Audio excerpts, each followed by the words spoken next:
साहब बहुत बहुत स्वागत करता हूँ। आज ग्राम पंचायत गोहाना में हमारी मौजूदगी है। तो साहब आप सरपंच है, ग्राम पंचायत के सरपंच निभा रहे हैं, किस तरह से गांव की समस्याओं पर काबू पा रहे हैं? क्या क्या गांव के हालात है जिनको आप अब तक आपने अपने ठीक करने की कोशिश की? ग्राम पंचायत गोहाना आपकी भी तहे दिल से शुक्रिया अदा करते हैं कि आप हमारे गांव में आए और आपने गांव की समस्याओं के बारे में पूछा। तो गांव की समस्याएं तो बहुत रही हैं हमारे गांव में। नगीना ब्लॉक में हमारा गांव गोहाना आता है। तो इसमें सबसे बेसिक जो नीड थी अभी तक, बेसिक चीज़ क्या होती है? शिक्षा होती है। और तो शिक्षा हमारे गांव में अभी मिडिल स्कूल था और अभी हमारी कोशिशों से उसको हमने अपग्रेड कराया है और +2 तक हो गया है। और इंशाल्लाह हम कोशिश करेंगे कि इसी साल उसमें क्लास लगने की तैयारी है। 9वीं 10वीं +2 तक हो जाएगा। उसके लिए दूसरा हमारा प्रस्ताव जा रहा है कि हम उसको, पंचायत हमारे पास ऑन रोड ज़मीन है, उसको हम स्कूल के लिए देंगे ताकि उसमें सरकार अपने हिसाब से अपने बजट में पास करके और उसमें बिल्डिंग बना सके। दूसरी चीज़ होती है, बेसिक चीज़ होती है स्वास्थ्य, जिसमें पानी बिजली की बेसिक नीड होती है। तो हमारे गांव में खारा पानी है, उसके लिए जो गरीब आदमी है उनके लिए वाटर जो टैंक होता है वो नहीं था। उसमें पंचायत काम कर रही है जोर शोर से और अपनी तरफ से एफर्ट कर रही है कि हर आदमी अपना मीठा पानी पी सके और वाटर टैंक बनाया जा सके। तीसरा ये है कि जो जल परियोजना चल रही है उसके लिए सरकार की तरफ से कोई ऐसा अधिकारी या हमारे पास प्रॉपर पानी नहीं आ रहा है गांव में। हमने शिकायत भी लगा ली, बोल भी दिया, लेकिन उस पर भी कोई सुनवाई नहीं हुई है। हम चाहते हैं कि जो जल परियोजना गवर्नमेंट ने चला रखी है उस पर पूरी तरह से जो एक तरीका है प्रॉपर पानी आए, है ना। 10 सालों से, जब से ये जल परियोजना चालू हुई है अभी तक हमारे गाँव में टूटी से पानी नहीं आया है।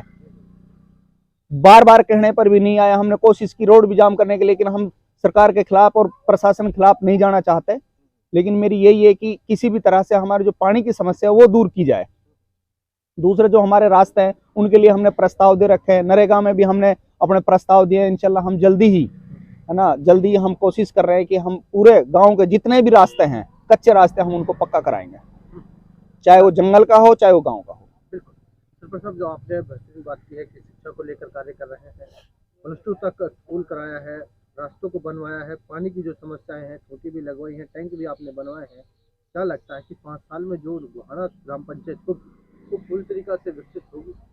नहीं, हमने जो हमारा मिशन है, हमारा जो टारगेट है राजनीति में सरपंच बनने का, हमारे सिर्फ मोटिव यही है कि हम 5 साल के अंदर इतना कार्य करा देंगे कि इंशाल्लाह आने वाले किसी भी सरपंच को काम ऐसा छोड़ेंगे नहीं अधूरा, चाहे वो शिक्षा का हो, चाहे स्वास्थ्य का हो, चाहे कब्रिस्तान हो, चाहे शमशान घाट हो, उसमें इतना कार्य करा देंगे इंशाल्लाह। हमारी कोशिश यही है, हम पूरी तरह से उसमें मेहनत कर रहे हैं।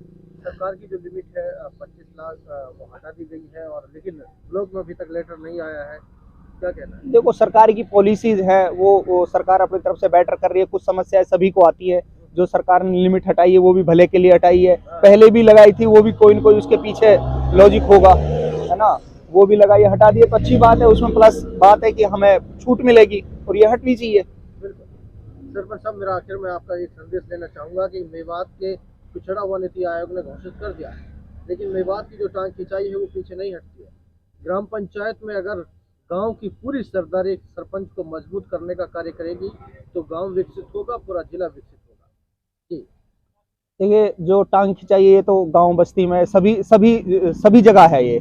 लेकिन आदमी को अपना एम, जो टारगेट बना रखा है, उस पे आदमी को अडिग रहना चाहिए। बिल्कुल। मेरा मानना यह है कि हम किसी टारगेट को अपना अचीव करेंगे, हमें मंजिल दिख रही है तो हमें टांग खिंचाई की परवाह नहीं करनी है, हमने उस तक पहुंचना है।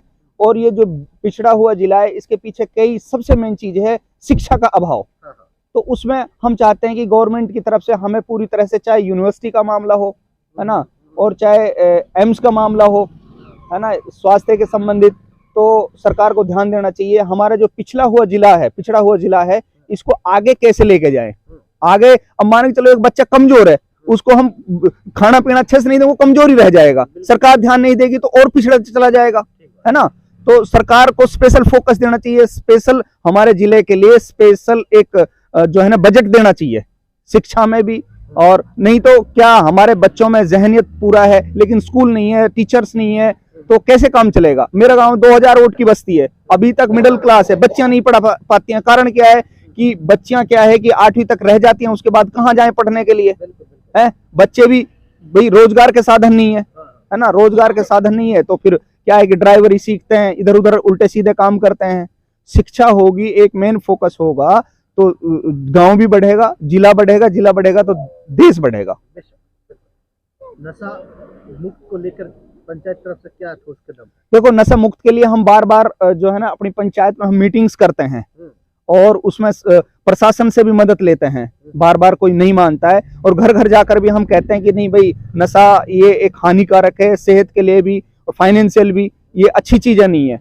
तो हमारी कोशिश है और काफी हद तक कम भी किया है, काफी हद तक हमने कम किया है। देखो, कोई भी चीज एकदम बुराई है, बुराई को हम धीरे धीरे रोकेंगे, लेकिन लगभग हमारे गांव में ऐसे कोई नशाखोरी नहीं है। कुछ बच्चे थे जिनको हमने समझा के और कंट्रोल कर लिया है। क्या लगता है कि रमजान, मैं नहीं पूछ पाया, लगता है कि रमजान को ये सवाल भी पूछना चाहिए था तमाम, और क्या संदेश है आखिर में आपका? देखो रमजान भाई, आपने जो गांव की जो समस्याओं के बारे में जो पूछा है, ये इससे कि संदेश देना चाहते हो, ज्यादातर आपने पूछ लिए। जो नहीं भी पूछी हैं वो आपने यही पूछी हैं कि भाई जो है पानी का क्या संसाधन है, फसल के बारे में क्या है, क्योंकि ये हमारा जो ये फसल है, कृषि है, ये हमारा मुख्य स्रोत है इनकम का। ठीक है, उसके लिए क्या है कि हमारे गांव में यहाँ पे ग्राउंड में जो है खारा पानी है तो फसल अच्छे से नहीं हो पाती है। उसके लिए यहाँ पे एक ड्रेनेज है, उसमें भी टाइम से प्रॉपर पानी नहीं आता है। तो मैं सरकार से तो ये रिक्वेस्ट करूंगा, मेरा संदेश वहां तक जाए उसको प्रॉपर, ताकि जमींदारों को भरपूर पानी मिल सके। और दूसरा जो हमारा पानी है, जल परियोजना गवर्नमेंट ने तो अच्छी प्रॉपर तरीके से स्कीम बनाई है कि हर घर ठूंटी हर घर नल, है ना। माननीय जो है प्रधानमंत्री जी की जो योजना है ना, लेकिन उसके लिए प्रॉपर जो काम होना चाहिए वो नहीं हो रहा है। उसमें चाहे अफसरान की कमी हो, उनकी ही कमी है, नहीं गवर्नमेंट तो अपनी तरफ से पूरे प्रयास कर रही है। चलिए, बहुत बहुत शुक्रिया अपना कीमती वक्त देने के लिए हमसे। आपका भी बहुत बहुत धन्यवाद जनाब।